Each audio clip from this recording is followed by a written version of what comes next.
सुबह उठ करके हमेशा इस क्षण को सोचो। Always remember, past is dead, tomorrow has not arrived yet, I have just one day, I am going to be happy in it at every moment. यानी जो पास्ट है वो आने वाला नहीं है, आज हम जिएंगे, आज और इस क्षण जिएंगे, इस पल जिएंगे। तो क्यों न मुस्कुरा कर जिया जाए। कौन कौन मेरी बात सुन रहा है, जरा हाथ उठाना तो मैं बात बताऊं आगे। कुछ तो बेहोश पड़े हुए हैं मूर्छा में, जो शराब पी रखी है, वो लोग ऐसे ही जीते रहेंगे। कौन कौन मूर्छा बेहोश है, जरा हाथ उठाना। ये मेरा प्रश्न ही गलत है, जो बेहोश होगा वह हाथ क्यों उठाएगा, उसको होश ही नहीं है। तो ध्यान रखो कि सुबह उठते ही पहला काम मुस्कुराने का रखो। आंख खुलते ही मुस्कुराओ और दिन भर मुस्कुराते रहो। इसीलिए हमारा सूत्र है 700 smiles a day, keep 60 away, doctor, disease, drugs, depression, darkness of face, darkness of life and death away. जब तक मुस्कुराते रहोगे, मौत भी आएगी, दरवाजा खटखटाएगी, लौट कर चली जाएगी कि ये आदमी मुस्कुरा रहा है, इसको ले जाए तो कैसे ले जाए। तो ये ध्यान रखा करो कि भाई सुबह उठते ही पहला काम क्या करोगे, है? मुस्कुराएंगे। कौन कौन सुबह उठकर मुस्कुराता है, जरा हाथ उठाना। हाँ, कुछ पुराने हमारे साधक हैं, वो जरूर मुस्कुराते हैं। विद्यार्थी ये पुराने मुस्कुराते हैं। आज से ये नियम बना लो। अब समय बीत चुका है, लेकिन अभी से मुस्कुराना शुरू करो। दूसरा काम, स्वस्थ रहने के लिए घर जाकर क्या करना है, परमात्मा को धन्यवाद देना है। Thank God for happy, Holi and healthy life. कि हे प्रभु, लाख लाख शुक्रिया, तूने सरस, सुंदर, सशक्त, स्वस्थ जीवन दिया है। हम आपके बहुत कृपालु हैं। कितने दयालु है प्रभु, कितने कृपालु हो आप कि आज मुझे जीवन दिया है। आज लाखों लोग पृथ्वी ग्रह से उठा लिए गए हैं, बुला लिए गए हैं। यदि सामान्य भाषा में समझ लो तो मर चुके हैं। हालांकि हमारे भाषा में मृत्यु नाम की कोई चीज नहीं होती है, कोई मौत नहीं होती है। वी ऑल आर अमृतस्य पुत्रा, हम सभी अमृत पुत्र हैं। बस शरीर का रूपांतरण होता है। इसलिए जो है ध्यान रखो कि सुबह उठकर परमात्मा को धन्यवाद दो कि हे प्रभु, ये सुंदर मनुष्य जीवन आपने दिया है। और मात्र दिया ही नहीं है, बल्कि इसे जीने के लिए सारी सुविधाएं दी है। ये सुंदर हवाएं, ये फिजाएं, ये कायनात के सारे सुख हमें दिए हैं। प्रभु तो कितना कृपालु है, कितना दयालु है। और बीमार रहने के लिए क्या करना है, ये स्वस्थ रहने के लिए करना है। और बीमार रहने के लिए क्या करना है, सुबह उठते ही रोना शुरू कर दो। हाय मेरा घुटना, हाय मेरा कमर, हाय मेरा पेट, हाय हाय हाय। और देखो हाय हाय ही रहेगा आपके जीवन में। अरे घुटने में दर्द कितना हो रहा है, पूरे शरीर का मात्र 5%, 95% हमारा कैसा है, स्वस्थ है। लेकिन 95% को हम ध्यान नहीं दे रहे हैं, घुटने का 5% का ध्यान दे रहे हैं, 2% का ध्यान देते हैं।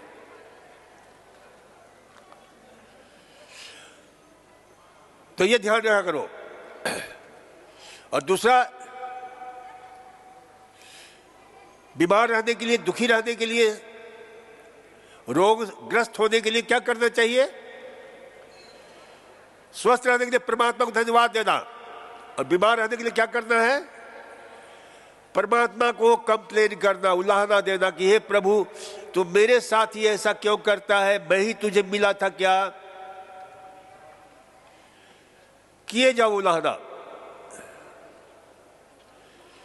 स्वस्थ रहने के लिए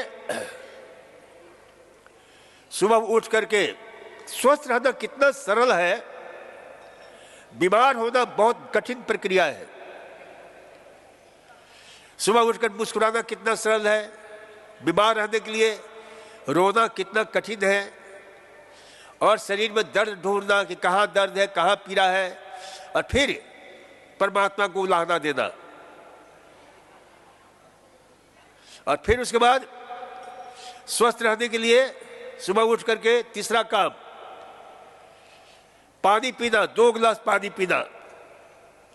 और बीमार रहने के लिए क्या करना है? आराम से चाय पीना है। 1 कप 2 कप जितना चाय पीना हो सुबह सुबह डाल दो पेट में। और फिर एसिडिटी होता है, गैस्ट्रिक ट्रबल होता है,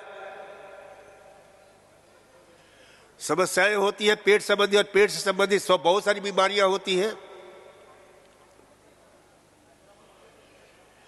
तो स्वस्थ रहने के लिए क्या करना है? पानी पीना है। ठंड के दिनों में गुनगुना पानी पियो, गर्मी के दिनों में ठंडा पानी पियो, घड़े का पानी पियो। और फिर स्वस्थ रहने के लिए पानी पीने के बाद अपना आराम से ब्रश करो। अब देखो, शुरू हो जाता है oral hygiene and gastrointestinal hygiene. आपने पेट को, आंत को साफ करने के लिए इस आहार नाली, इसको क्या बोलते हैं? एलिमेंट्री कैनाल बोलते हैं। उस नाली को साफ करने के लिए आपने 2 गिलास पानी डाल दिया। अब वो अपने आप सफाई की प्रक्रिया शुरू हो जाएगी। पेट के अंदर जहां पानी गया तो प्रक्रिया शुरू हो जाएगी। पेरिस्टाल्टिक मूवमेंट होगा, पेंडुलम मूवमेंट होगा, वर्मीफॉर्म मूवमेंट होगा, सेगमेंटल कॉन्ट्रैक्शन होगा। और जब तक ये पूरा होने लग जाए तब तक आप ब्रश करोगे। क्या करोगे? ब्रश करोगे। ओरल हाइजीन का ध्यान रखोगे। पेट की हाइजीन के लिए तो पानी डाल दिया, धुलाई सफाई के लिए। ओरल हाइजीन के लिए क्या करोगे? ब्रश करोगे। अब बहुत सारे यहां पर लोग हैं, ब्रश करने उनको आता नहीं है। ब्रश कैसे करना चाहिए हमेशा ध्यान रखो। कई क्या करते हैं, सुनो ध्यान से, इसलिए अपनी दांत हम खराब कर लेते हैं। ऐसे ऐसे करते हैं, ऐसे ऐसे करते हैं। और सबसे खतरनाक है क्या करते हैं, जो प्रायः करते हैं लोग, ऐसे ऐसे ऐसे ऐसे करते हैं ना। ब्रश लगाया ब्रश में और ऐसे ऐसे करना शुरू कर दिया। अब ये बताओ, ऐसे ऐसे करोगे तो क्या होगा? ये सबसे खतरनाक ब्रश करने का तरीका है। ऐसा करने से आपके दांत जो है ना घिसने लग जाते हैं। अब देखो यहां पर ये पत्थर लगे हुए हैं। सफाई करने वाला, सफाई की मशीन होती है, देखा आप लोगों ने? वो सफाई की मशीन कैसे चलता है? ऐसे चलता है, ऐसे चलता है, ऐसे चलता है, ऐसे चलता है, ऐसे चलता है ना। ऐसे ऐसे नहीं चलता है।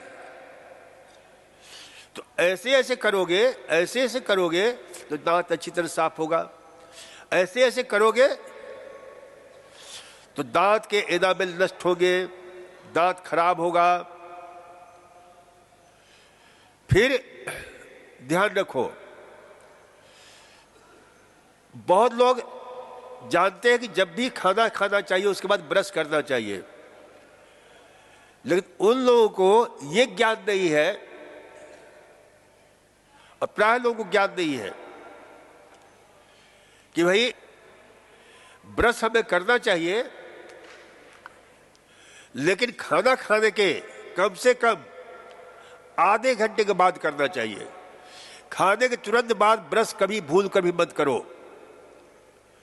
नहीं तो क्या होता है कि उससे स्ट्रेप्टोकोकस म्यूटेट, ये बैक्टीरिया होता है जो हमारे जैसे दांतों के ऊपर की चमक होती है उसको क्या बोलते हैं, एनामेल बोलते हैं, और नीचे होता है डेंटिन। तो ये अंदर जाकर के डेंटिन को नष्ट करता है, जिसके कारण जो है आपको खट्टे मीठे गरम ठंडा फिर लगना शुरू हो जाता है। तो इसलिए ब्रश कितनी देर के बाद करना चाहिए? आधे घंटे के बाद, 1 घंटे के बाद। तो ये ध्यान रखना चाहिए ओरल हाइजीन में।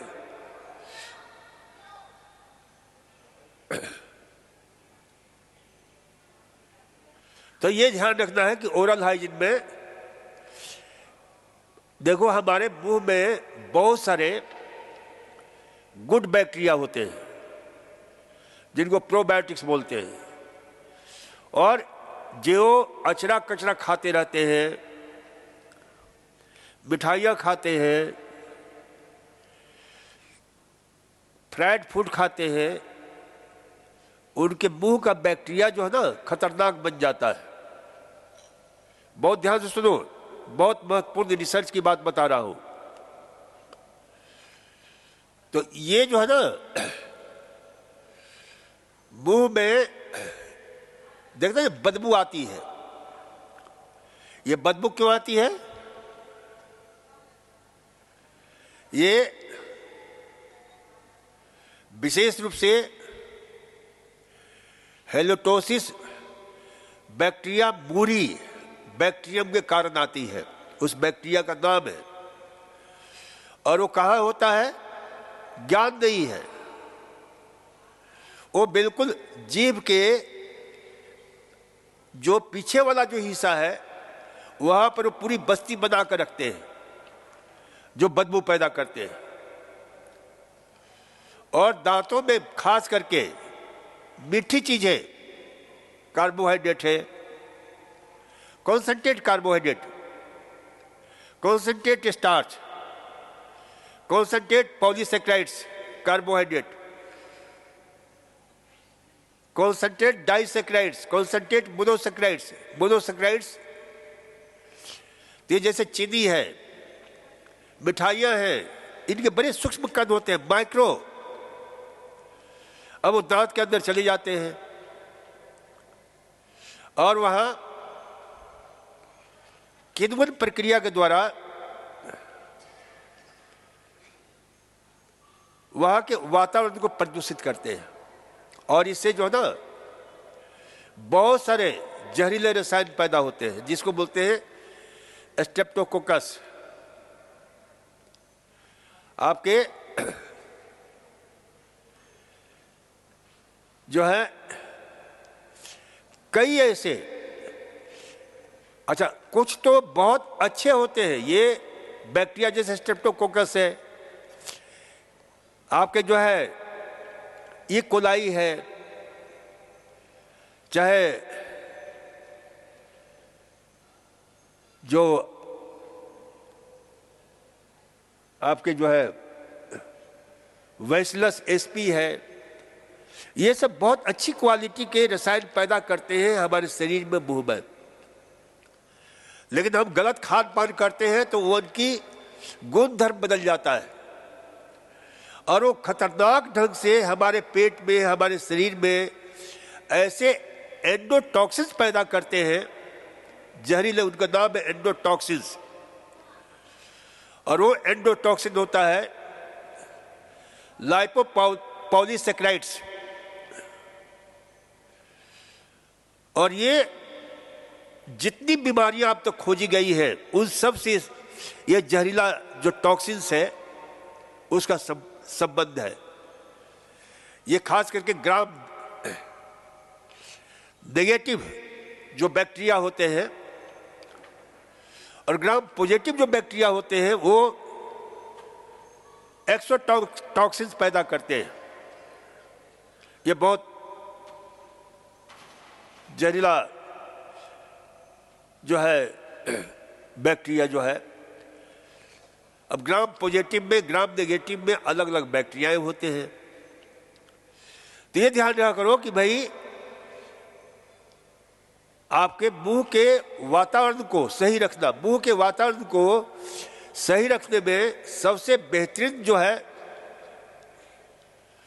और एंडोटॉक्सिन से लड़ने की क्षमता जो है, एक आहार पर विशेष रिसर्च हुआ है जिसका नाम है दही। या जो है तो ये जो है हमारे पेट के एंडोटॉक्सिन को नष्ट करता है। जो हाईली टॉक्सिक होता है, हाईली पैथोजेनिक होता है, रोग पैदा करने वाला होता है।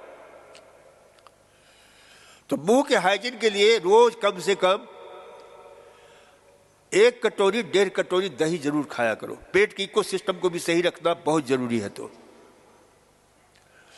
हाँ, जिनको जुकाम हो गया, खांसी हो गई, वो लोग प्रयोग नहीं करें। अर्थराइटिस है, खट्टी दही का प्रयोग बिल्कुल नहीं करें। तो ये ध्यान रखा करो कि भाई हमारे, क्योंकि ये बैक्टीरिया के जो टॉक्सिन्स होता है ये ब्लड के साथ मिल करके कार्डियक अरेस्ट पैदा कर सकता है, हृदय रोग का दौरा पैदा कर सकता है। जैसे एक रोगी था बेचारा, बहुत अच्छी तरह से खाता था, पीता था, अब उसको कोई न कोलेस्ट्रॉल बढ़ा हुआ न किसी प्रकार के जो है ना, फिर उसको हार्ट अटैक हो गया। क्यों हो गया? तो ये जो एंडोटॉक्सिन्स होते हैं ना बैक्टीरिया के, ये क्या करते हैं, ये प्लेटलेट्स को, जिसको थ्रोम्बोसाइट्स बोलते हैं, उसको आपस में गूंद देते हैं, चिपका देते हैं, स्टिकनेस पैदा करते हैं और ब्लड वेसल्स को ब्लॉक कर देते हैं, जिससे जो है हार्ट अटैक होने की संभावना बढ़ जाती है, किडनी रोग होने की संभावना बढ़ जाती है। यदि हम अपने मुंह के हाइजीन को सही नहीं रखें, आप टेस्ट कराते रहिए, मुंह की गड़बड़ी किडनी रोग पैदा कर सकता है, हार्ट डिजीज पैदा कर सकता है, ब्लड प्रेशर पैदा कर सकता है, ब्रेन स्ट्रोक पैदा कर सकता है, लकवा पैदा कर सकता है। इसलिए मुंह के हाइजीन को, ओरल हाइजीन बहुत जरूरी है, बहुत जरूरी है कि भाई, और हर एक भोजन के बाद में कम से कम आधे घंटे के बाद में ब्रश जरूर किया करें।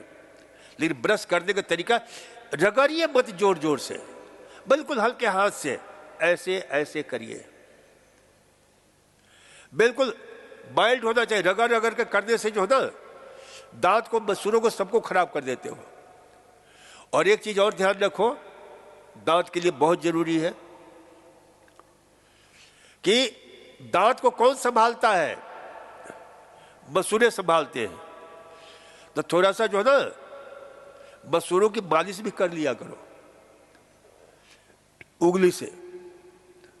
देखो, पहले दातुन काम में लेते थे बचपन में। दातुन जानते हो आप लोग? कौन कौन जानता है जना दातुन? नीम के, सबसे बेहतरीन नीम का दातुन होता था। नीम के दातुन देखो तो आता था बिनाका, और ये सब जो है कहते था क्लोरोफिल युक्त दांत मंजन बिनाका। अरे नीम का दातुन में ऑलरेडी पहले से क्लोरोफिल परमात्मा ने भर रखा है। अच्छा, कई लोग नीम के दांतों से ब्रश करते थे ना, तो बेवकूफी करते थे, उसके ऊपर के छिलका हटा देते थे। और उसी में क्लोरोफिल होता है, उसी में जो है मुख्य तत्व है एंटीसेप्टिक, एंटीबायोटिक, एंटीवायरल, एंटीबैक्टीरियल, ये गुण होते हैं उसके। इसलिए नीम को बोटानिकल नाम क्या है? आजादी रस्ता, AZADIRACHATA। अब आजादी रास्ता में देखा कि इतना बढ़िया शानदार नाम जो हमें रोगों से आजादी देता है, रोगों से। इसलिए नीम हमारे देश का नेशनल ट्री है, नीम और पीपल। तो ध्यान रखा करो। लेकिन अब नीम का जो है वो तो होता नहीं है, तो ब्रश करते हैं। ब्रश में भी ध्यान रखना चाहिए कि अच्छे किस्म का ब्रश। अभी हमारी पतंजलि योग पीठ ने लेटेस्ट जो है ना कुछ शानदार ब्रश जो है निकाले हैं, और वो ब्रश बहुत ही अद्भुत है। तो ब्रश का जो है प्रयोग हमें करना चाहिए इस प्रकार से।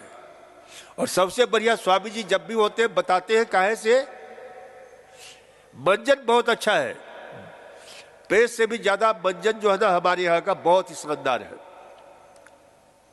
तो उसका प्रयोग करना चाहिए। और देखो, दांत की सफाई करने के बाद पहले हम लोग क्या, हमारे पुरखों ने समझाया था कि ये उंगलियां 3 ले जाकर गले के नीचे अच्छी तरह साफ करो। जिभिया की अपेक्षा जो ना हाथ की उंगली से तो साफ हो जाता था। और इसको थोड़ा ऊपर कर दो तो ऊपर के साइनस भी साफ हो जाते हैं। तो इस प्रकार से जो है ना मुंह का पूरी सफाई करनी चाहिए। और फिर उसके बाद गुनगुने पानी से गरारा कर लो अच्छी तरह से। और गरारा करने के बाद में तब तक आपका जो है ना, जो आपके पेट की नली की सफाई करने के लिए जो पानी 2 गिलास डाला है, वो क्या होगा, आपको अंदर से आवाज आएगी, भाई चलो। कहो चलो? निवृत्त होने के लिए, शौच क्रिया के लिए। तो जाकर के बैठ जाओ। कितनी देर शौच क्रिया में लगना चाहिए? फ्रेश होने में कितना समय लगना चाहिए? मात्र 2 या 3 मिनट। इससे ज्यादा लगता है तो इसको समझ लो कि आपके पेट की गड़बड़ी है। और कई कई महापुरुष मिलते हैं जो घंटों वहां प्रतीक्षा करते हैं, माला जपते हैं कि आजा आजा आजा आजा, फिर भी आता नहीं है। उसी में किताब पढ़ते हैं, उसी में जो है ना फोन करते हैं, बैठे हुए हैं। और ये किनको होता है? जिन लोगों ने चाय की आदत डाली है पेट की, जिन लोगों ने ब्रेड खाया है, बिस्कुट खाया है, मठरी खाया है। क्योंकि ये सब काहे से बनते हैं? मैदा से बनता है। और मैदे से क्या बनता है? हम बचपन में जो है ना ये करते थे, होमवर्क मिलता था तो मैदे की लेई बनाते थे। और लेई का नाम सुना है क्या आप लोगों ने? जो चिपकाने के काम में आता था। अब वो लेई तो खत्म हो गया, अब ग्लू आ गया है। और मैदे का उपयोग क्या कर रहे हैं हम? पेट को चिपकाने के काम में ले रहे हैं। उसे मठरी खा रहे हैं, वो क्या बोलते हैं, भटूरे खा रहे हैं, छोले भटूरे, और पता नहीं क्या क्या चीजें जो है इस मैदे से, पूरियां खा रहे हैं, और ये मैदे की रोटी खा रहे हैं। तो पेट अच्छी तरह चिपक जाता है। और ऐसे लोग ही प्रतीक्षा करते हैं जाकर कमोड में बैठ कर कि आजा आजा आजा, अब तक तुम आए नहीं। तो ध्यान रखा करो कि ये जो चाय है, ये जो कॉफी है, देखो चाय के भी अपने गुण होते हैं। चाय क्या है, कॉफी क्या है? दवा है, मेडिसिन है, हर्ब्स है। चाय में भी बहुत महत्वपूर्ण तत्व पाए जाते हैं, लेकिन वो दवा है। चाय में एपीगैलोकैटेचिन गैलेट पाया जाता है, उसमें कैटेचिन पाया जाता है। ये क्या है? कैटेचिन फ्लेवोनॉइड्स ग्रुप का सदस्य है, जिसके 4 सदस्य होते हैं: कैटेचिन, कैटेचिन गैलेट, एपीगैलोकैटेचिन गैलेट, और ये चाय में पाए जाते हैं। तो ये खोज हुआ है कि भाई कैंसर कुछ रोगियों में बहुत फायदा करता है। आपके जो है तो दवा के रूप में, लेकिन इसे जीवन के साथ जोड़ देते हो तो फिर ये खतरनाक हो जाता है। इसका प्रयोग जो है ना, जीवन के साथ नहीं जोड़ना चाहिए। ये दवा है, दवा की तरह काम में लिया, फिर उसका प्रयोग मत करो। कॉफी है, कॉफी का भी आप प्रयोग करते हैं ना कैंसर के रोगियों के लिए। कैफीन है, उसका जो कैफीन है वो क्या करता है, हमारे पेट में जा करके एक खास प्रकार का ऐसा एंटीऑक्सीडेंट पैदा करता है जो पूरे लीवर को डिटॉक्सिफाई करता है, तो एदमा देते हैं। और कभी कभी उसको पीने की सलाह भी देते हैं। किसके लिए? मात्र कैंसर के रोगियों के लिए, क्योंकि उसमें जो कैफीन है वह जीएसटी,